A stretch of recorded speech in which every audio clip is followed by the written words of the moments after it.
Hey everybody, Dallas again with Chaos Fragrances. Today we're back with another weekly fragrance rotation video. As always, I'm going to be going over the fragrances I've worn throughout the past week and just kind of give you a brief rundown on what I think of them. Before we do jump into the rotation, if you are new here to the channel, make sure you hit that subscribe button down below. Also turn on post notifications and give this video a like.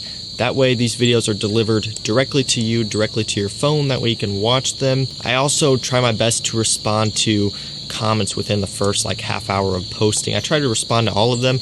After a while it's kind of hard to keep up with, so by having the notifications on, I can get to your comment right away if you comment it right away, just so I can answer you more in depth and give you, just better answers if you have any questions or anything, because after a video has been out for a while, it's hard for me to keep up with.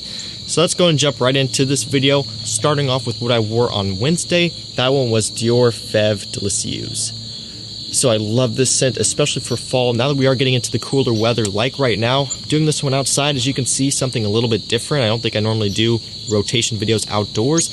And yeah, it's pretty cool outside right now. It's not cold, but it's not really blazing hot either, which is really starts to get to the perfect point where you can wear fragrances like this. Fève Délicieuse, nice creamy tonka bean scent. It's great for the fall, great for the winter, and it just works as a nice sweet fragrance. Really love this one. Not for everyone, but the people who do like it really enjoy this one a lot. If you like tonka bean, if you like vanilla, if you like sweet notes, definitely check this one out. That's why we're on Wednesday, Dior Fève Délicieuse. Coming up on Thursday, I went with Tom Ford Tobacco Oud.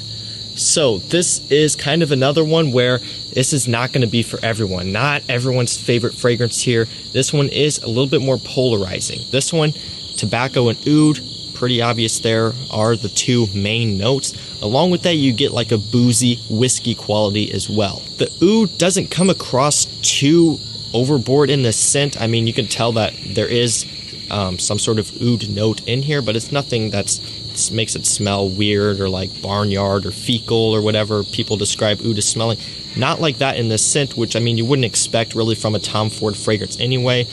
Generally with Tom Ford fragrances, they do make them still mass pleasing for the most part, and this one definitely is to some extent. I mean, again, I really shouldn't call it mass pleasing, I guess, because there are going to be some people that don't like it, but really for an oud fragrance, oud, whiskey, tobacco, a sweet fragrance like this, a lot of people still do really like this one. So they really managed to pull off this DNA really well. Very unique, very nice stuff. I love this one. Again, for the fall and for the winter, it works great. It's just something a little bit different. It's something that when I spray this one on, I know no one else around me is going to be smelling like it. I know no one else around me has probably smelled this before, and it's just a little bit of a change of pace for me. It's not like everything that I have in my collection. It's just a little bit different, but I do really like this one a lot. I've really been getting into the private blend collection here lately. I've been enjoying them a lot, so expect to see more of them on the channel as I pick them up. That's what I wore on Thursday, Tobacco Oud. On Friday, I went with Karl Lagerfeld Bois de Vetiver.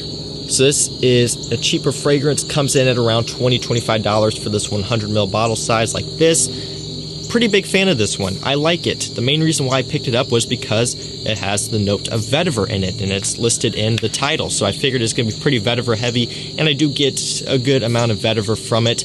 Being that it is coming in at a little bit of a cheaper price point, it's not going to be some super high quality vetiver scent or anything crazy like that. But for the price, it is a nice scent, and it's one that I can just spray on and wear and not really have to think too much about it. It's one that I don't have to feel bad about wasting. I mean, this stuff, it just works nice. It has a really nice smell. Not bad quality for the price you're paying. The opening really is okay for me. I don't mind the opening, like just smelling it just now. It smells okay, but where I think this one gets better is in the dry down, because I can tell you when I first tried this one, when I got it, I sprayed it on, wasn't the biggest fan of it. After I got into the dry down though, I started to come around to it and enjoy it a lot more. So if you do test this one out for yourself, make sure you stick around till the dry down, because the opening, like I mentioned, it's not bad, but it's not my favorite part of the scent by any means. The dry down does get better. Really, for the price of this one, I highly recommend you check it out if you're into fragrances like this. Works great really all year round, but really a solid pick for fall as well. That is what I wore on Friday. Moving on to Saturday, I went with Bentley Momentum Intense. So this scent, as you know, and as if you've watched my videos, this one is kind of compared to CH Men, just the regular CH Men more specifically the older batches. So we're talking about the Red Ribbon bottles. And as someone who owns multiple bottles of CH Men and of the Red Ribbon, I could tell you that this does get pretty close. Is it 100% dead on?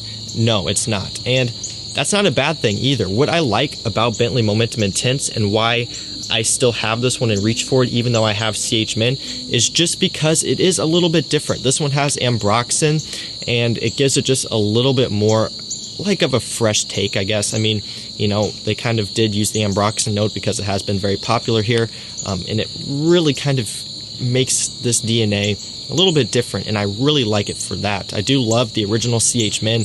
I love that sugary, sweet, leathery green smell, but I also like the slight freshness that you get from this one. This one does smell maybe a little bit more generic, whereas CH Men, in my personal opinion, is very, very unique. This one goes in a little bit more of a mass-pleasing, slightly cologne-smelling, somewhat generic smelling fragrance, but not bad by any means. Really, this can make this one more versatile. This one does perform better, and I think overall, this one might be liked by more people too, just because it has just a touch of that like blue fragrance type of DNA mixed in there somehow. So really like this one, really kind of takes that DNA and gives it a little bit more of a fresh twist. And yeah, really great for the price here. Bentley fragrances are known for, you know, being really high quality and being relatively cheap, and this one is 100%. Really like this one, and I wore it on Saturday. Moving on to Sunday, I went with Yves Saint Laurent La Nuit de l'Homme. So I forgot to bring my bottle out here for this one, so you know I'm just going to flash a picture up, but you all know what the La Nuit bottle looks like. Wore that one on Sunday. Love this scent.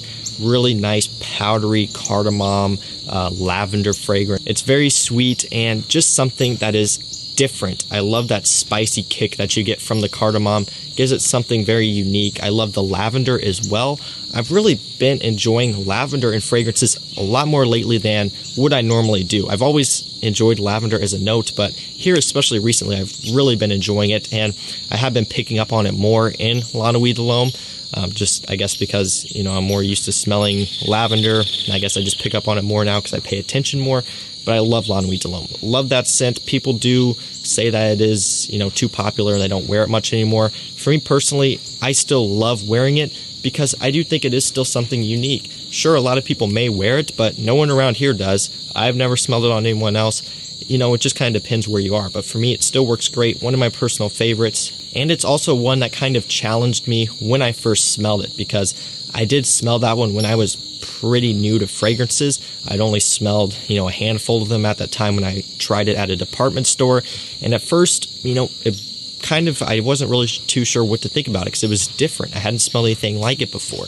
After time went on, kind of started to come around to it to the point now where it's one of my personal favorites. And I wouldn't have thought that it would have been my personal favorite when I first smelled it. So really came around to it a lot. Holds a special place in my heart, being that it was kind of one of the first fragrances I smelled. You know, it wasn't the first, but it was one that I smelled really early on.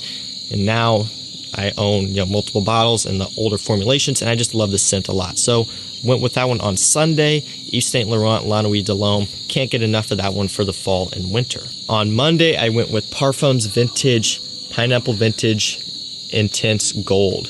So I've already done a review on this one. You can check that out. You know, I got a little bit of hate in that review. I'm not going to lie to you guys, which is something that I do expect from reviewing Parfums Vintage fragrances. I fully am aware that that's going to happen, and I'm okay with it. But I can tell you guys that no, I wasn't paid by Parfums Vintage. No, I didn't hype this one up just to hype it up. I really do like it better than the regular Intense, and that's really all there is to it. It's a little bit more sweet. It's a little bit more syrupy smelling. And because of that, I just like it more. Whether you like it more or not, it's kind of up to you. Do recommend trying this one if you are a fan of the original Intense. But yeah, really nice one, and I wore that on Monday. And finally, to end the week off strong, I went with Nishane Hassavat. So I really like Hassavat, especially now that we're getting into the cooler weather, because as you heard in my top 10 fall niche fragrances video, you know, I wore it in the heat and I hated it. I really did not like it. The heat just does not work well with this scent, at least not the very, very high heat like I did, because I did wear it in the summer when it was probably 80-something degrees with a lot of humidity. So it was really hot when I did wear it. That was a mistake. I ended up basically scrubbing it off because it was just so strong and I was so tired of it. Now that we're getting into fall, yeah, this is the prime time to wear Hasselblad, at least in my personal opinion. Fall, perfect time for this one. You know, it's nice and cool in the air right now. That's going to tame the scent down. Even getting into winter, this is probably what I'm going to be wearing a lot in the winter. So guys, that's pretty much it for this video. That is my weekly fragrance rotation. As always, thank you for watching. Thank you for tuning in and subscribing. I appreciate all of you who come out and watch my videos on a daily basis. It really means a lot to me that you continue to watch these. If you have any video ideas you want to see me do, leave a comment down below. Also, if you haven't subscribed yet, make sure you do that. I know I said that in the beginning, but it's easy to watch my videos and not subscribe, because what will happen is YouTube will actually keep recommending you my videos even if you don't subscribe if you watch them. So just make sure you do subscribe and turn on notifications. That way you for sure see them, and it just helps out the channel and everything. So thanks for watching, guys. Have a great rest of your day. Have a great rest of your evening, I guess. Enjoy the cool fall weather, and I'll see you later. Peace out.